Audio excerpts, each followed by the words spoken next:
और महाकुंभ पर विपक्ष के नेताओं के बयानों को हम आपको सुनवा रहे थे और साथ ही साथ प्रयागराज महाकुंभ में जाने वाले श्रद्धालुओं की संख्या की अगर बात कर लें तो वो अभी भी कम होने का नाम नहीं ले रही है। और यही वजह है कि रेलवे ने कई महाकुंभ स्पेशल ट्रेन चलाई है। कानपुर सेंट्रल स्टेशन से लगातार ट्रेनें महाकुंभ में जा रही हैं और वापस भी आ रही हैं। स्टेशन सुपरिटेंडेंट लगातार स्टेशन पर व्यवस्थाओं पर नजर बनाए हुए हैं। यात्रियों को किसी भी प्रकार की कोई समस्या ना हो और अगर समस्या होती है तो उसका समाधान तुरंत किया जा रहा है। कुंभ को लेकर स्पेशल ट्रेन चलाई जा रही हैं और लगातार ये चलाई जा रही हैं। इस वक्त एक स्पेशल ट्रेन देखिए सामने खड़ी है। यात्रियों को कोई असुविधा ना हो, धक्का मुक्की ना करनी पड़े, क्योंकि जिस प्रकार से कुंभ स्पेशल ट्रेनें चलाई गई हैं तो कानपुर की सुंदरता देख सकते हैं। अधिकारी खुद निरीक्षण कर रहे हैं, एक एक करके यहाँ पहुँच रहे हैं। अगर अब स्नान की बात की जाए, देखिए आखिरी महाशिवरात्रि का स्नान किया था तो ये 26 फरवरी को उसको लेके हमारे सर क्या देख रहे हैं, कैसे टीम को देख रहे हैं, कितनी ट्रेन चले बताइए। यात्रियों की सुविधा का हम लोग विशेष ध्यान दे रहे हैं और यात्रियों की संख्या के अनुरूप हम लोग समय समय पर स्पेशल गाड़ियां चला रहे हैं। कल हम लोगों ने लगभग 32 स्पेशल ट्रेन चलाई है, जिसमें 26 हमने प्रयागराज भेजी है कानपुर से।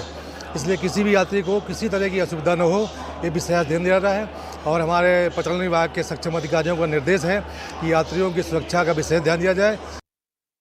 देखिए, महाकुंभ की कई कहानियों के बीच बिहार के बक्सर की एक कहानी चर्चा का विषय बन गई है।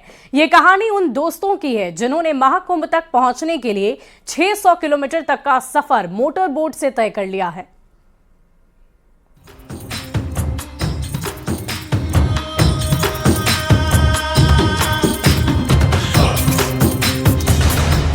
बक्सर के 7 दोस्तों ने कायम की मिसाल।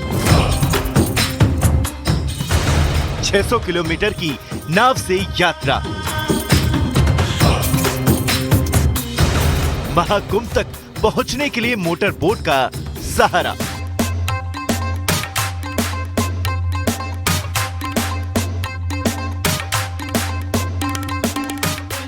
जिस वक्त महाकुंभ पहुंचने के लिए लोगों को बेहिसाब संघर्षों का सामना करना पड़ रहा है, उस वक्त बक्सर से आई इस कहानी ने लोगों का ध्यान अपनी ओर खींच लिया है।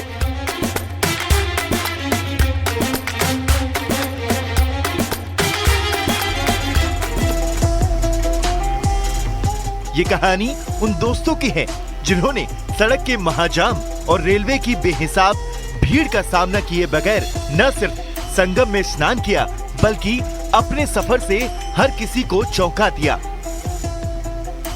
बक्सर के रहने वाले कुछ दोस्तों ने प्रयागराज महाकुंभ में जाने के लिए नाव का सहारा लिया। नाव में बाज़ाब्ता इन लोगों ने इंजन लगाया और नाव से पर सवार होकर के ये सभी दोस्त प्रयागराज कुंभ के लिए निकले और अब ये स्नान करके बक्सर पहुंच चुके हैं। सभी दोस्तों ने बताया कि सबसे पहले प्लान बना कि ये सभी लोग ट्रेन से प्रयागराज महाकुंभ जाएंगे, लेकिन ट्रेन में जिस तरह से भीड़ बढ़ी थी, फिर इन लोगों ने बताया कि सभी सड़क मार्ग से सोचे प्रयागराज कुंभ जाने के लिए, लेकिन महाजाम के चलते ये सभी नहीं निकल पाए प्रयागराज कुंभ के लिए। उसके बाद इन सभी लोगों ने प्लान किया है कि बोट नाव पर इंजन के बांध करके और उस नाव के सहारे हम लोग महाकुंभ के लिए निकले।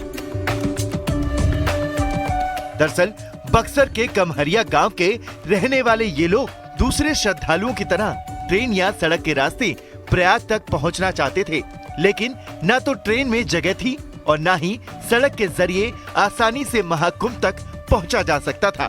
लेकिन महाकुंभ पहुंचने का संकल्प इन लोगों ने ले रखा था, इसलिए तय किया गया कि नदी के रास्ते ये महाकुंभ तक का सफर तय करेंगे।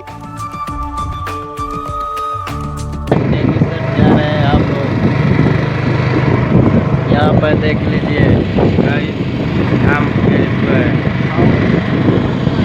चौथा पार कर रहे हैं। करीब 600 किलोमीटर के आने और जाने के सफर को तय करने के लिए सबसे पहले एक नाव का इंतजाम किया गया। उसके बाद नाव में मोटर फिट की गई, खाने पीने का सामान नाव पर लोड किया गया और फिर ये निकल पड़े महाकुंभ की ओर। सबसे प्रयागराज जा रहे हैं कुंभ नहाने। इन सभी 7 दोस्तों ने 11 फरवरी को सुबह 10 बजे कमहरिया गांव से अपने सफर की शुरुआत की थी। इस दौरान गंगा नदी की लहरों पर सवार होकर इन लोगों ने जमनिया, गाजीपुर, वाराणसी होते हुए प्रयाग तक का रास्ता तय किया। 13 फरवरी को रात 1 बजे इन लोगों ने संगम में डुबकी लगाई और 16 फरवरी की रात 10 बजे ये लोग सकुशल अपने गांव पहुंच गए। हालांकि इस दौरान नदी में बदलती धारा की वजह से इन्हें रूट तय करने में दिक्कतें जरूर आई, लेकिन कहा जाता है कि मजबूत इच्छा शक्ति से किसी भी काम को आसान किया जा सकता है और शायद यही वजह है कि महाकुंभ की यात्राओं में इन 7 दोस्तों की ये यात्रा एक सुनहरा इतिहास बन गई है।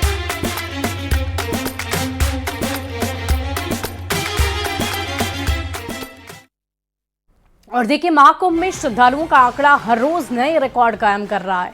37वें दिन भी स्नान लगातार जारी रहा और बड़ी संख्या में भक्त संगम स्नान के लिए पहुंचे हुए हैं। पुलिस और प्रशासन की टीम श्रद्धालुओं के लिए मदद के प्रयास में लगातार जुटी रही।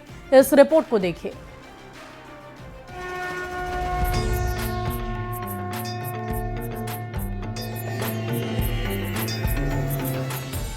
संगम की रेती पर आयोजित हो रहे महाकुंभ मेले में श्रद्धालुओं का सैलाब थमने का नाम नहीं ले रहा।